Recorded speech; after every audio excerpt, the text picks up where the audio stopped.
और सुन नाज़रीन प्रोग्राम जवाब खपे संगत मां है इम्तियाज मीर। मुल्क के अंदर तमाम घणा मसला आहिनि। बेरोजगारी, महंगाई, गवर्नेंस इंतहा जा मसला आहिनि। ऐं ॿी तरफ़ वरी अहम मुलाकात थी आहे सीएम केपी के अली अमीन गंडापुर ऐं वज़ीर आज़म मोहतरम जनाब शहबाज शरीफ विच में। ऐं मुल्क जे अंदर मुफ़ाहमत खपे ऐं मुफ़ाहमत जी सियासत सां ई मईशत बेहतर थींदी ऐं अवाम जा मसला हल थींदा। ॿ वॾियूं सियासी जमातूं पाकिस्तान पीपल्स पार्टी, उन्हनि जा आइनी उहिदा मोहतरम जनाब आसिफ अली ज़रदारी साहब प्रेसिडेंट ऑफ पाकिस्तान मुफ़ाहमत जी ॻाल्हि थो करे ऐं इस्तेहकाम जी ॻाल्हि थो करे ऐं नून लीग बि इहा शइ रियलाइज़ करे थी। मूंखे ज्वाइन कियो आहे टेलीफोन लाइन ते सीनियर रहनुमा, सीनियर सियासतदान, सेनेटर रही चुका आहिनि, एडवाइज़र टू सीएम रही चुका आहिनि, मोहतरम जनाब डॉक्टर करीम ख्वाजा साहब मूंसां गॾु आहिनि। डॉक्टर साहब तव्हांखे वेलकम चऊं था पंहिंजे प्रोग्राम में। महिरबानी महिरबानी। डॉक्टर साहब, ॿई वॾी सियासी जमातूं पीपल्स पार्टी हुजे या नून लीग हुजे, सदर मुमलकत मोहतरम जनाब आसिफ अली ज़रदारी साहब हुजे, मुफ़ाहमत जी सियासत चाहिनि था त मुल्क जे अंदर पॉलिटिकल टेम्परेचर घटि थिए ऐं असां इस्तेहकाम जी तरफ़ वञूं जीअं अवाम खे रिलीफ मिली सघे। बिल्कुल सही फरमायो है। ॿियो तो हल ई कोन्हे। इन करे जो जेकॾहिं मुफ़ाहमत थींदी ऐं स्टेबिलिटी ईंदी त फाइनेंस जी बि स्टेबिलिटी ईंदी, ॿाहिरि खां पैसो बि ईंदो, ॿिया मुल्क बि जेको सो हेल्प कंदा। जेकॾहिं तसाद हूंदी, स्टेबिलिटी हूंदी, क्योस हूंदो त पोइ शयूं कीअं हलंदियूं। माण्हू इहे बेज़ार लॻा पिया आहिनि महांगाई जे करे, खाधे में, गैस में, इलेक्ट्रिक में, पेट्रोल में, एजुकेशन में। तो मेरे ख्याल से इसका जो हल कोने के अंडरस्टैंडिंग मिल जाए तो दैट फाइनेंशियल स्टेबिलिटी है। मूंखे टेलीफोन लाइन ते ज्वाइन कियो आहे सीनियर रहनुमा तहरीक इंसाफ जी एमएनए रही चुकी है, प्रेसिडेंट वुमेन इन सिंध रह चुकी है, नुसरत वाहिद साहब अभी मेरे साथ हैं। मैं आपको वेलकम करता हूं अपने शो में। जी शुक्रिया बहुत। नुसरत वाहिद साहब, सब इस्तेहकाम की बात कर रहे हैं। पीटीआई के रहनुमाओं ने भी एक शर्त रखा है कि आप सबसे पहले 10 हलकों का ऑडिट करवाएं, जो खवातीन हमारी कैद हैं, जो जेलों में हमारे लोग हैं, उनको रिहा किया जाए। तीसरी बात यह है कि हमें एहतजाज करने की इजाजत दी जाए। क्या कहेंगे? प्रोग्राम में चलने का मेरे ख्याल तीनों ही जो शरायत है बहुत सही हैं, क्योंकि इस वक्त हम लोग बहुत ज्यादा परेशानी में हैं, सिर्फ इस वजह से कि आप देखें बड़े बड़े जो आती हैं सियासी जमातें, वो ना सिर्फ धरना करती हैं बल्कि और भी बहुत सारी चीजें करके और बिल्कुल ठीक ठाक तरीके से वापस चली जाती हैं, उनको कुछ नहीं कहा जाता। इवन सुप्रीम कोर्ट के बाहर जिस तरह मौलाना फजलुर रहमान ने किया, कुछ किसी ने कुछ नहीं कहा, इतनी बुरी बुरी गालियां दी गई, पता नहीं क्या किया गया। या हमारे जमाने में आप देखें कि कौन कौन से जलसे, जुलूस, रैलियां या प्रोटेस्ट नहीं हुए, कभी किसी को कुछ नहीं कहा गया, वो बिल्कुल स्मूथली आए, अपना काम किया और चले गए। ऐसा क्या पीटीआई ने कर दिया है कि जो उनकी जान को ही नहीं छोड़ी जाता, कि वो बेचारे निकलते हैं, सिर्फ झंडा लेके निकलेंगे तो वो पुलिस वाला खड़ा होकर गालियां दे रहा होगा, डंडे मार रहा होगा। बच्चों के सामने, बीवी के सामने किस कदर हरासा करने वाली चीज होती है कि वो बच्चे कभी सारी उम्र वो सीन नहीं भूल सकते जो उनके सामने हुआ है। तो इस किस्म की पाबंदियां खत्म होनी चाहिए। जो हमारी खवातीन स्पेशली जेल में बंद हैं, जैसे डॉक्टर यास्मीन है, आलिया हमजा है, उसके अलावा बहुत सारी खवातीन, उन सबको निकालना चाहिए, उन सबको अपने अपने घरों में जाना चाहिए और जो भी उनकी सियासी एक्टिविटीज हैं उनको जारी रखें हो। तो ये बहुत ज्यादा बुरी बात है कि हमारे लोगों के साथ इतना अलग से बर्ताव किया जा रहा है, जो कि बिल्कुल सही नहीं है। तो जो भी डिमांड्स हैं इनकी वो बिल्कुल सही है, और जो हल्के खोलने को कहा है वो भी खोले जाएं। पहले भी आपको पता है 4 हल्कों के लिए हमने पता नहीं 100 कितने दिन का धरना दिया था, और आखिरकार जब वो खुले हल्के तो वो सारे सही खान साहब का जो शक था वो बिल्कुल ठीक था, उन सारे हल्कों में धांधली हुई थी। इस वक्त तो शक की बात ही नहीं है, इस वक्त तो फॉर श्योरिटी हमें पता है कि धांधली हुई है, और किस तरह 1 को 7 में और 7 को 9 में और 3 के आगे 1 लाख एक डाल के 1300 करके, किस तरह कोई एक नहीं है। फॉर्म 45 को चेंज करने में इन लोगों ने इतनी, मतलब क्या कहना चाहिए, सुगरपन तो है ही नहीं इनके अंदर कि वो उसको इस तरह किया है कि बिल्कुल ऑब्वियस नजर आ रहा है कि देखो इसको चेंज किया, इसको चेंज किया, एक को 7 कर देते हैं। जब एक को 7 करेंगे तो वो एक का बना नहीं आएगा, जिस तरह टेढ़ा करके किया जाता है, एक को लिखा जाता है। तो इस किस्म की हरकतें बहुत सारी हैं। बाहर शक तो नहीं है, कंफर्म ही है। उस कंफर्मेशन को मजीद कंफर्म करने के लिए हमारी कोशिश ये होगी कि हम लोग दोबारा से वो खोले जाएं और उनमें देखा जाए क्या हो रहा है, क्या नहीं हो रहा है। डॉक्टर साहब नुसरत भाई साहबा कह रही हैं कि विक्टिमाइज किया जा रहा है। अगर पीटीआई का माजी देखें, 2014 का धरना आपके सामने, पीटीवी के ऊपर असेंबली, ये सब चीजें आपको याद होगी। 9th में भी आपके सामने है। अब पीटीआई का हमारा पुरअमन एहतजाज है। डॉक्टर साहब क्या कहेंगे? डॉक्टर साहब भाई एहतजाज जो कॉन्स्टिट्यूशनली उनका राइट है, बड़े करें। और पार्लियामेंट में बैठे हैं, नेशनल असेंबली में और दीगर असेंबलियों में, तो पार्लियामेंट के थ्रू बातचीत हो सकती है। वह हमारे लीडरशिप भी बैठी है और यकीनन इसका हल यही है कि पार्लियामेंट के अंदर बैठकर कोई मैकेनिज्म जोड़ा जाए। और ये 35 पंचर वाली स्टोरी भी तो फ्लॉप गई थी, उस वक्त की बात मैं बता रहा हूँ, 2014 वाली। बाकी अभी ये कि अब पार्लियामेंट शुरू हुई है, हवाई दिन है, मेरा ख्याल है कोई ना कोई रास्ता निकलेगा। और हम खुद स्टेबिलिटी चाहते हैं, हमारी लीडरशिप स्टेबिलिटी चाहती है। बिलावल साहब ने इनको ऑफर भी की थी, जरदारी साहब तो मंजे हुए सियासतदान है, रिकंसिलेशन के माहिर हैं, यकीनन नवाज शरीफ साहब भी चाहते होंगे। तो इंशाल्लाह कमिंग डेज में आप बेहतरी की तरफ मुल्क जाएगा। नुसरत भाई साहबा, आप मौलाना फजल रहमान के साथ बात कर सकती हैं, सियासी लीडरशिप बात कर सकते हैं, बैठ सकते हैं। जिस तरह की खान साहब पीटीआई के बानी चेयरमैन बातें करते थे आपके सामने, महमूद खान अचकजई ने जिस तरह वो आपके सदारती उम्मीदवार थे, इलेक्शन के बाद उन्होंने कहा है कि पहली दफा फ्री एंड फेयर इलेक्शन हुए हैं, सदारती न खरीदा गया है न बिका है कोई एक वोट। आपको पता है आप असेंबली में हलफ भी उठाते हैं, सदारती इलेक्शन भी लड़ते हैं, प्राइम मिनिस्टर का इलेक्शन भी लड़ते हैं, फिर आप कहते हैं धांधली भी है, जाली असेंबली भी है। मौक़िफ़ में बड़ा तजाद है।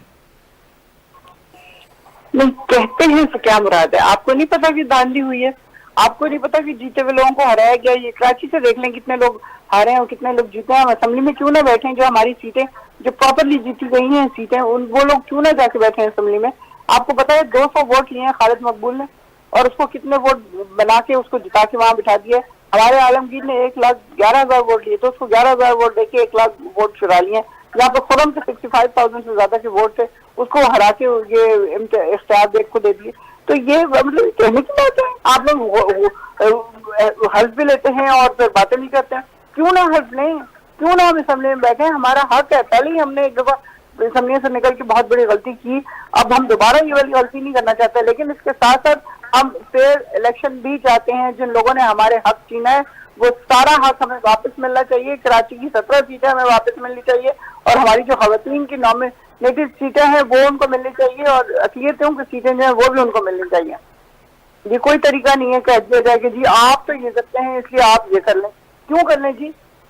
नुसरत भाई साहबा, केपीके के अंदर आपको मैंडेट मिला है, वहां आपके वजीर आला हैं। बलूचिस्तान, सिंध, पंजाब के अंदर जहां आप जीते नहीं है बड़े पैमाने पे, वहां धांधली हुई है। केपीके के अंदर धांधली नहीं हुई जहां आप जीत के आए। ये बेकार की बातें कर रहे हैं ना आप। जहां जीते हम पंजाब से भी हैं, जीते हम बलूचिस्तान से भी हैं, जीते हम सिंध से भी हैं। वहां पे देखेंगे उस तरह बेईमानी नहीं कर सकते कि जीतों को हरा दें। यहाँ पे देखा फॉर्म 45 का जो हमारे एडवोकेट है सलमान अकरम, उनके साथ क्या हुआ है? किस आदमी को हरा दिया, किस आदमी को जिता दिया जिसको कोई 4 वोट न दे? और चौधरी, कोई तरीका है ये? यास्मीन राशिद से हरा दिया नवाज शरीफ साहब को, जिनके बोरियों पे बूथे लगा के तो वो दे रहे हैं जी आटा, अंदर से आटा निकाल के तो वो भी वही होगा जो जानवरों को खिलाने वाला होता है। ये कोई बात है धन्यवाद जी? जहाँ हारे हुए हैं और जहां से जीते हुए हैं वहां इनको बेईमानी करने नहीं दी गई। लेकिन बाकी इलाकों में फॉर्म 45 लेके लोग अपने घरों को चले गए तसल्ली से कि चलो हम तो अब चले गए अपने घर, कोई बात नहीं, ठीक है, हो गया, हम जीत गए। ये तो उसके बाद हुआ, 11-12 बजे के बाद इनको होश आने आए। इनका ख्याल ये था हमने पार्टी तोड़ दी, हमने उनका सिंबल ले लिया, हमने उनके जो बानी चेयरमैन है उसको उठा के जेल में डाल दिया है, कोई है ही नहीं जो देखेगा। वो चमचा और चिमटा और जूता और नींबू और अल्लाह जाने ढोल और क्या क्या चीजें दे दी, बैगन। उनका ख्याल ये था कि लोगों को पता ही नहीं चलेगा और लोग वोट डाल ही नहीं सकेंगे, क्योंकि हमने जानबूझ के इनको जान रखा हुआ है ताकि इनको पता ही ना चले। लेकिन इनको अंदाजा नहीं था कि लोग किस कदर डेस्परेट हैं खान साहब को वोट देने के लिए, कि लोगों ने फोन कर करके हर एक का दिमाग खा लिए कि यहाँ से कौन खड़ा हो रहा है, उसका क्या निशान है, ताकि हम जाके वोट दें। और किसी को कोई ट्रांसपोर्ट नहीं दी गई, किसी को कोई बिरयानी नहीं दी गई, किसी को कोई कीमे का नाम नहीं दिए गए, किसी को 5,000 रुपए नहीं दिए गए। हर बंदा खुद आया है, खुद वोट दिया है उन्होंने। ये कोई सवाल नहीं होता कि वहां से आप जीत गए तो ठीक है, जहां से हार गए तो वहां गलत है। बात ये नहीं है, जहां से जीते वहां ठीक जीते, और जहां से हराए हैं वहां गलत हराया है हमें। हम वहां से भी जीते हुए थे, पूरे पाकिस्तान से जिस तरह सिर्फ 6 दफा हमारी पार्टी ने, इस तरह जिंदगी में कभी नहीं हुआ है। डॉक्टर साहब, हराया गया है, मैंडेट छीना गया है। डॉक्टर साहब, केपीके के अंदर हुकूमत है, वहां के सीएम है अली अमीन गंडापुर। आपको पता है अली अमीन गंडापुर का माजी भी, सियासत भी। क्या कहेंगे डॉक्टर साहब? भाई अब केपी खैबर पख्तून खान के अवाम ने उनको चुना है, हम उनकी कदर करते, उस पर हम तनकीद तो नहीं कर सकते।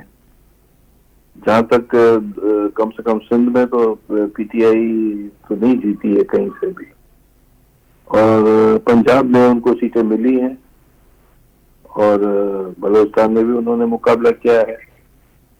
अब इसका हल तो यही है ना कि भाई इलेक्शन कमीशन में, इलेक्शन ट्रिब्यूनल में जाएं, अदालत का सहारा लें, इलेक्शन ट्रिब्यूनल फैसला करें। यही एक मैकेनिज्म है, वही केस चलते हैं। दूसरा है कि पार्लियामेंट में बैठकर इन चीजों को हल करें। अब वो कह रही हैं कि हमने माजी में गलती की, पार्लियामेंट को छोड़ के हम पार्लियामेंट के अंदर रहेंगे। तो अच्छी बात है ना, वही बात हो सकती है ना। वहीं अगर वो सही माना में देखें, नेशनल असेंबली में इनकी 91 सीटें हैं, तो ये पीपल्स पार्टी से बनने के लिए तैयार नहीं है और हाथ मिलाने के लिए तैयार नहीं है। और ये कहते हैं कि पीपल्स पार्टी और नून जो है, दोनों जो है चोर हैं, ये हैं, वो हैं। ये सही माना में कार्ड खेलते तो इनको फायदा होता हर जगह, पर इन्होंने नहीं खेला।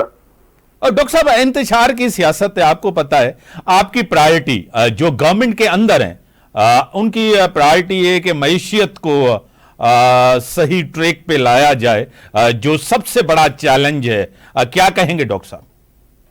डेफिनेटली वो तो उसी सूरत में होगा ना कि जब पॉलिटिकल स्टेबिलिटी हो।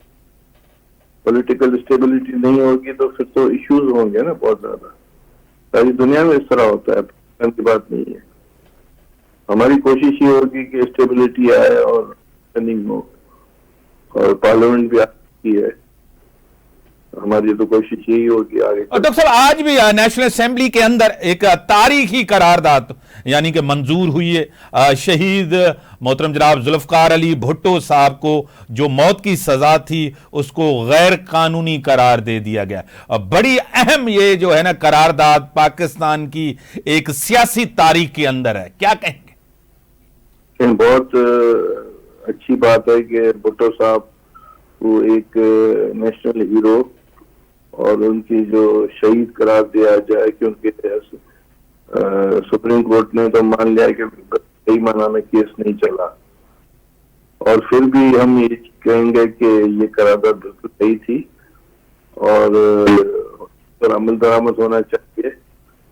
आपको पता है कि गैलीलियो ने ये कहा था कि जो धरती जो है वो सूरज के गिर्द चक्कर लगाती है, उसको सजा हुई और उस पर टॉर्चर हुआ, उस पर पता नहीं क्या क्या हुआ। फिर 400 साल के बाद चर्च ने माफी मांगी, 400 सालों के बाद। चलो हम शुक्रगुजार हैं कि सुप्रीम कोर्ट ने 47 ईयर्स के बाद ये तो माना कि जो है ये सही माना में केस नहीं चला। इसका मतलब ये है कि सजाए मौत शहीद किया गया भुट्टो साहब को गलत था। तो क्योंकि सेशन कोर्ट में केस नहीं चला, उसके बाद 4 और 3 का फैसला आया। मौलवी मुश्ताक भुट्टो साहब के सब खिलाफ थे, अनौर भुट्टो साहब के सब खिलाफ थे। तो बहरहाल 47 ईयर्स के बाद ये जजमेंट आई है, ये फैसला आया है, यहाँ ये कहा गया है।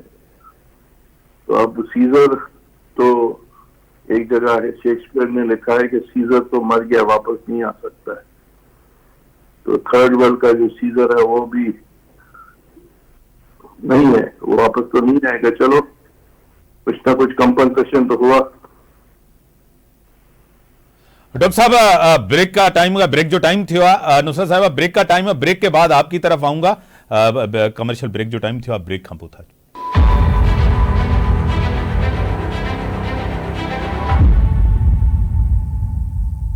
वेलकम राजी, मुझे टेलीफोन पे ज्वाइन किया है नून की सीनियर रहनुमा है, एमपी हैं पंजाब असेंबली की, वीडियो लिंक पे हैं, स्काइप पे हैं मेरे साथ। उज़मा कारदार साहबा भी मेरे साथ हैं वीडियो लिंक पे। मैं आपको वेलकम करता हूं अपने शो में। आवाज आ रही है उज़मा साहबा? नुसरत साहबा आपकी तरफ आऊंगा। आज बड़ी अहम मुलाकात हुई है अली अमीन गोंडापुर की सीएम केपीके की वजीर आजम मोहतरम जनाब शहबाज शरीफ साहब के साथ के उनको बताया गया है सूबे के हालात, और वजीर आजम ने कहा है कि हम आपको सपोर्ट करेंगे, हम आपके साथ हैं, जो भी मसाइल हैं ये यकीन दहानी कराई गई है। ये बड़ी अच्छी डेवलपमेंट है, इसको पॉजिटिव देखा जाए नुसरत साहिबा। जी बिल्कुल, क्यों नहीं, पॉजिटिव देखना चाहिए। क्योंकि जो भी है, जिस तरह भी आए हैं तो प्राइम मिनिस्टर वो इस वक्त पाकिस्तान के, और अली अमीन गोंडापुर केपी के वजीर आला हैं। उन दोनों में आपस में अंडरस्टैंडिंग होनी चाहिए, जो मसाइल है उनके हल के लिए बातचीत होनी चाहिए। और मेरे ख्याल में बहुत सारा फंड है जो फेडरल गवर्नमेंट ने उनको देना है ताकि वो अपनी सूबे में जो काम रह गए हैं उनको कंप्लीट कर सकें। तो मेरे ख्याल में तो बहुत खुशहाल बात है। ठीक है उज़मा साहिबा आवाज आ रही है आपको मेरी? जी जी आ रही है। उज़मा साहिबा मेरे साथ वीडियो लिंक पर हैं, स्काइप पे हैं। उज़मा साहिबा एक तरफ तो यहाँ नुसरत वाहिद साहिबा पीटीआई की रहनुमा है, और डॉक्टर करीम ख्वाजा साहब पीपल्स पार्टी के सेनेटर रह चुके हैं, वो हैं, आपको सलाम कर रहे हैं। वालेकुम अस्सलाम। उज़मा साहिबा आज जिस तरह पीटीआई के बानी चेयरमैन ने दावा किया है कि पाकिस्तान के साथ भी श्रीलंका जैसा काम होने जा रहा है, क्या कहेंगी आप इसके ऊपर? अमीर साहब, मुझे तो बहुत अफसोस होता है कि कौन पाकिस्तानी है, कौन ऐसा शख्स है जो कि इस तरीके से बात पाकिस्तान के मुतालिक कहे। जिसको जरा सी भी मोहब्बत हो पाकिस्तान से वो कभी ऐसे बातें ना करे।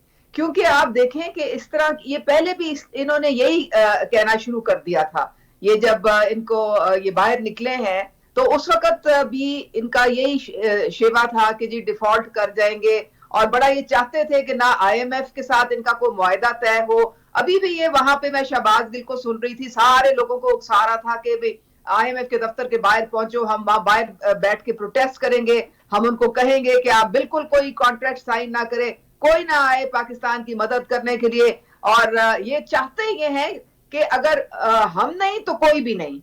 यानी कि बानी साहब समझते हैं कि पाकिस्तान से वो ज्यादा उनकी जात इंपॉर्टेंट है। वो है तो पाकिस्तान है, वो नहीं है तो पाकिस्तान नहीं है, खुदा ना खास्ता। उनको चाहिए कि खुदारा आप जरा नीचे आ जाएं और एक मुहिब्बे वतन पाकिस्तानी की सोच रखें। पाकिस्तान जो है वो अल्हम्दुलिल्लाह रियासत है, हमारी रेड लाइन है। हमारी रेड लाइन कोई सियासी जमात या कोई सियासी लीडर नहीं है। तो आपने अगर पाकिस्तान की आप भलाई चाहते हैं तो ऐसे जुमलों से गुरेज करें जिससे माशी तौर पे पाकिस्तान दोबारा गैर मुस्तहकम हो जाए।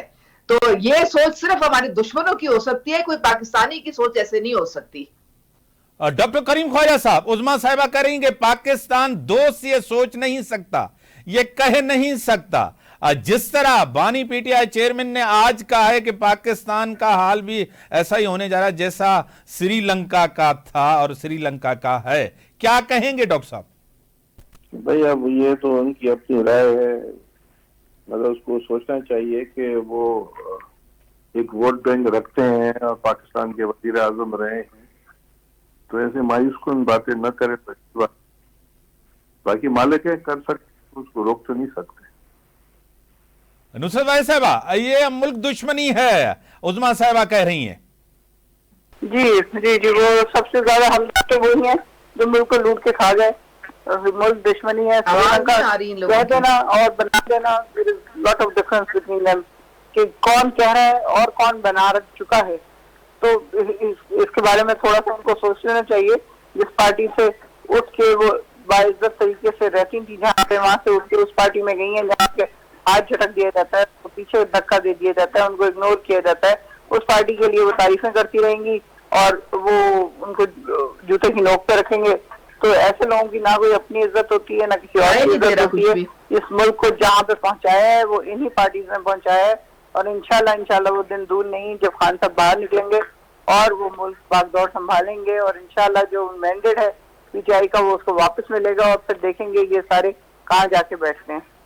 उज़मा साहबा नुसरत भाई साहबा कह रही हैं कि ये मुल्क को लूट के खा गए हैं, ये उस पार्टी में है, उस पार्टी को डिफेंड कर रहे हैं और उनके साथ ये खड़ी हैं, इन्हीं ने मुल्क के साथ यही हाल किया है। क्या कहेंगी? देखिए, इनको बोलें कि पहले तो ये बानी साहब से कहें कि वो तोशे खाने के सारे तोहफे तहाइफ और घड़ियां जो इन्होंने पौने पौने बेच के डिक्लेयर भी नहीं किए वो वापस करें ना कौम को, ठीक है। और उसके बाद जो अलकादर ट्रस्ट की रिश्वत इन्होंने 400-450 कनाल जमीन ली, वो भी मेहरबानी करके वापस दें, और जो उसके बदले में इन्होंने रिश्वत ली और आगे से वो 190 मिलियन पाउंड जो है वो किस तरह से किसकी जेब में गया, वो उसका भी जरा थोड़ा सा हमें बता दें, और सारा जरा उसका भी हिसाब किताब दे दें। जो फॉरेन फंडिंग का केस है जो इनके खिलाफ फैसला आ गया हुआ है, वो मैंने नहीं दिया, वो इनके खिलाफ फैसला जो है वो इलेक्शन कमीशन का फैसला है, हमारा एक इदारा है उसका फैसला है कि ये मेरा फैसला नहीं है।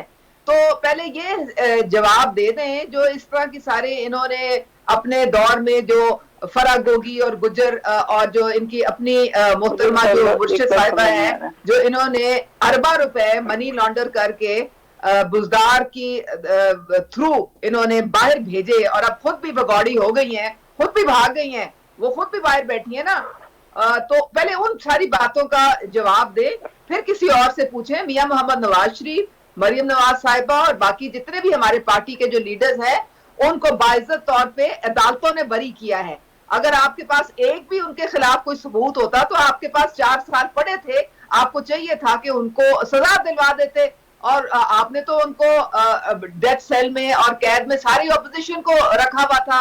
आपने तो उनको कहा था कि हम एसी भी आपको नहीं देंगे, किसी से मिलने भी नहीं आपको देंगे, उनकी ज़ौजा डेथ बेड पे थी, उनसे बात नहीं करने थी। और जो राना सनाउल्लाह के खिलाफ जो वहां पे जिस तरीके से ये कीड़े मकोड़े छोड़ते थे, और जो उनके खिलाफ एक मंशियात का केस उन्होंने किया, जो मरियम नवाज साहिबा का जो उनके कमरे में जो एक कैमरा फिट किया था जो कि इनके बानी साहब के मोबाइल में जाता था सीधा।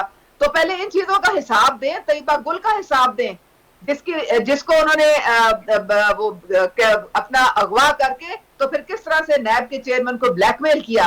पहले इन सारी चीजों का जवाब दे दें, उसके बाद लोगों पे उंगलियां उठाएं और इल्जाम फिर मुझे एक लफ्ज़ में समझ आ रहा है। वो उज़मा साहिबा कह रही हैं कि आपके लीडर जो हैं वो घड़ी चोर हैं, करप्ट हैं, उनकी तरफ फराह गोगी से लेकर उनकी वाइफ हाँ बताएं। वो खुद चोर हैं, जो चोर उनके साथ थे, वो खुद करप्ट हैं, उनके साथ करप्ट थे। घड़ी लहरा रहा उसमें कौमी असेंबली में, और कम से कम 8 घड़ियां वो ले जा चुका है। इनके जो साहब हैं जिनको नवाज शरीफ कहा जाता है, वो गाड़ियां ले गए जिसकी इजाजत ही नहीं है। मरियम साहिबा वो गाड़ियां लेकिन जिनकी इजाजत ही नहीं है।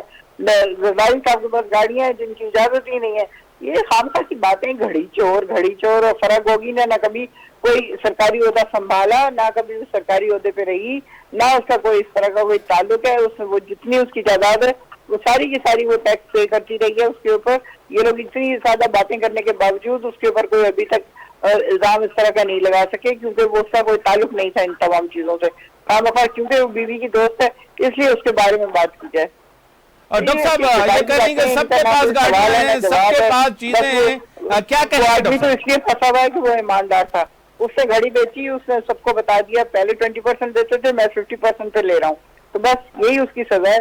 सारा टैक्स भी वो देता है, सब कुछ वो देता है। लेकिन इखलाकी तौर, चलो मैं आपकी बात थोड़ा टाइम के लिए मान भी लेता हूं, वजीर आजम का काम है कि घड़ी खरीदे और घड़ी बेचे। वजीर आजम का एक बड़ा स्टेटस, वजीर आजम का काम ये है कि वो सारा पाकिस्तान बेचे और जाके फ्लैट खरीदे बाहर। मैंने आपसे ये सवाल किया, मैंने आपसे ये सवाल किया है कि वजीर आजम का काम है कि घड़ियां बेचता रहे दुबई में इधर उधर, कि वो पूरी दुनिया की तमाम कैपिटल में जाते बनाए।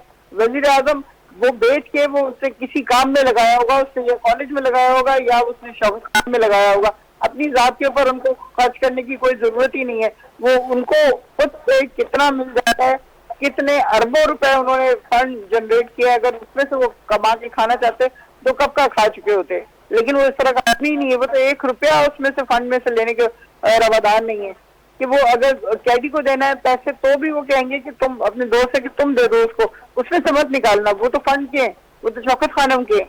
वो इस किस्म का ईमानदार आदमी, बेकार की बातें, इन लोगों के पास आर्गुमेंट है ही नहीं। उस्मा साहब आपकी तरफ आऊंगा, उस्मा साहब आपकी तरफ आऊंगा। एक वजीर आजम का काम है कि वो चीजें खरीदें और बेचें, एक तो स्टेटस होता है बड़ा, दूसरी चीज कह रही है नुसरत वाहिद साहिबा के वो पैसे उन्होंने लगाए हैं शौकत खानम में, कहीं कॉलेज में पैसे वो लगाए गए हैं, और फराग होगी साहब हमारा ताल्लुक नहीं है और हम उनसे कोई उनके पास सरकारी ओहदा नहीं है, क्या कहेंगी? मैं तो सिर्फ हंसी सकती हूँ जो इनकी बातें सुन सुन के। आप देखें कि सारा वो जो तोशा खाना के जो तोहाइफ थे उनकी औने पौने कीमत लगवाई फ्रॉड तरीके से, और फिर उनको बेच के सारा पैसा उन्होंने बाहर भेज दिया और डिक्लेयर भी नहीं किया। मैं देखें एक छोटी सी एमपीए थी, हमें हर साल जो इलेक्शन कमीशन एक फॉर्म भेजता है उसमें हमें इंदराज करना पड़ता है कि आपकी क्या एसेट्स हैं और आपको डिक्लेयर करना पड़ता है कि आपकी कहाँ थे, ताकि पता चले कि पहले कहाँ थे और बाद में कहाँ हुए। उनके तो 1000 गुना बढ़ गए और वो पता ही नहीं चला कि उन्होंने डिक्लेयर भी नहीं किया, मेंशन भी नहीं किया। और दूसरे मतलब है कि ये तो एक जिसे कहते हैं ना कि इन्होंने मजाक बनाया हुआ है कि जो करप्शन जो थी जो इनके जमाने में वो अरूज पे थी, हर ट्रांसफर हर पोस्टिंग पे ये अरबा रुपए इन्होंने बनाए। हमारे DGISI जो थे, जो कि अब हमारे आर्मी चीफ हैं, वो खुद करप्शन की फाइलें लेके गए बानी साहब के पास और कहा ये देखें, और इसके ताने बाने आपके घर के साथ मिल रहे हैं, खुदा के लिए कोई एक्शन लें, रोके। तो आगे से बानी साहब ने क्या किया, उन्होंने उन्हीं की छुट्टी करा दी, उन्हीं को उनके ओहदे से उतार दिया और उन्होंने कहा जी मेरा तो वसीम अकरम प्लस है, ये जो स्याह करे सफेद करे, खबरदार को इसके नजदीक आया। तो करप्शन के तो वहां पे अंबार लग गए थे पंजाब में, और इसीलिए इनको अपनी हुकूमत से हाथ धोना पड़ा। इनके अपने MNAs, इनके अपने MPs जो थे वो रोते हुए जाते, जनरल बाजवा के पास जाते थे, वो कहते थे हम अपने हलकों में नहीं जा सकते, इतनी करप्शन हो गई है। और करप्शन का गढ़ क्या था, बुजदार का दफ्तर। और इनसे जरा पूछें 4 साल जो इनकी मुर्शिद साहिबा हैं जिन्होंने पाकिस्तान चलाया बैठ के इनके साथ, तो जब भी कहीं आपको नजर आती थी किसी भी टीवी पे या बाहर, वो कोई मेंटल हॉस्पिटल था उसका दौरे पे गई या कोई इधर उधर गई, तो उनके साथ कौन होता था? उस्मा कारदार होती थी, उनके साथ होती थी फराग गोगी, जिसको उन्होंने बेटी डिक्लेयर किया हुआ था। बनी गाला में इंस्ट्रक्शन थी कि ये जितनी दफा अंदर आए, जितनी दफा बाहर जाए, इनका नाम भी नहीं सिक्योरिटी रजिस्टर में लिखना, ये मेरी बेटी है। और फिर जनाब वो जो बेटी साहिबा थी, आपने देखा वो अरसलान की जो ऑडियो लीक हुई थी, उसने कहा कि देखें ये मेरी बेटी के पीछे पड़ जाएंगे, आप ऐसा करें इनको गद्दारी के साथ जोड़ दें। तो ये सारी बातें जो है रिकॉर्ड पे हैं और वो फोरेंसिक हुई हुई है, सब मानते हैं कि वो ऑडियो लीक जो थी इनकी सिक्योरिटी लाइन जो बनी गाला की थी उसकी थी। वो उसको तो ये डिनाई भी नहीं कर सकते। जिस तरीके से मोहतरमा ने सारी उनके लल्ले तलल्ले और गैंग ऑफ 5 ऑपरेट कर रहा था बनी गाला में, वो पूरी दुनिया के सामने खुल के आ गया कि किस तरह हिस्से इन्होंने अपने अपने लिए हुए थे। और ज्यादा तो हिस्सा इनका अपना था बानी साहब का, और वो जाता था इनकी बेगम के साथ। जाहिर है अब अगर बेगम करप्शन कर रही है तो आप कोई बचे, आपको नजर नहीं आता कि सही। आप घर में आपके नाक के नीचे क्या हो रहा है? आप जब हंस के जब फाइलें साइन कर रहे थे और मलिक रियाज के दफ्तर खुलवा रहे थे, तो क्या आप के उस वक्त जो थे वो आपका अपना अकल का खाना खत्म हो गया था? तो ये सारी बातें तो पूरी दुनिया जानती है, जुबान ज़द आम है। सिर्फ एक आपकी जो मेहमान आई हो ये नुसरत साहब, सिर्फ इनको नहीं पता, बाकी तो दुनिया को पता है। डॉक्टर साहब आवाज आ रही है डॉक्टर साहब आपको मेरी? जी जी आ रही है। डॉक्टर साहब ये दास्तान जो उज़मा साहिबा ने आपको सुनाई है करप्शन की, फिर भी नुसरत साहिबा कहती हैं दूसरे लीडर्स भी जो थे वो भी चीजें लेके गए थे तोशा खाना से, क्या कहेंगे? भाई अदालतों में चीजें हैं, अदालत फैसला करेगी। बाकी हम और यहाँ टॉक शो में बात कर से मसले तो हल नहीं होंगे। असल मसला है कि पार्लियामेंट में हर कोई बैठा है, मुल्क की स्टेबिलिटी, फाइनेंशियल स्टेबिलिटी, फॉरेन जो है मुल्कों से दोस्ती, जिससे इस मुल्क के गरीब अवाम को फाइनेंशियली फायदा हो, इस पर सोचना जरूरी है। बाकी ये सब केसेस अदालतों में अदालत फैसला करे जो भी। बड़ी मेहरबानी। उज़मा कारदार साहिबा वीडियो लिंक पे थी, आपकी बड़ी मेहरबानी। डॉक्टर करीम ख्वाजा साहब टेलीफोन पे थे, आपकी बड़ी मेहरबानी। नुसरत वाहिद साहिबा टेलीफोन पे, आपकी बड़ी फैसला अदालतूं कंदा। ॿी सियासी जमात जी लीडरशिप ते इल्ज़ाम हणणु तमामु आसान आहे। जॾहिं पीटीआई जी क़यादत खां पुछो थो वञे त या त उहे काविड़जी था वञनि या त काविड़ जी फ़ोन खे डिस्कनेक्ट करनि था।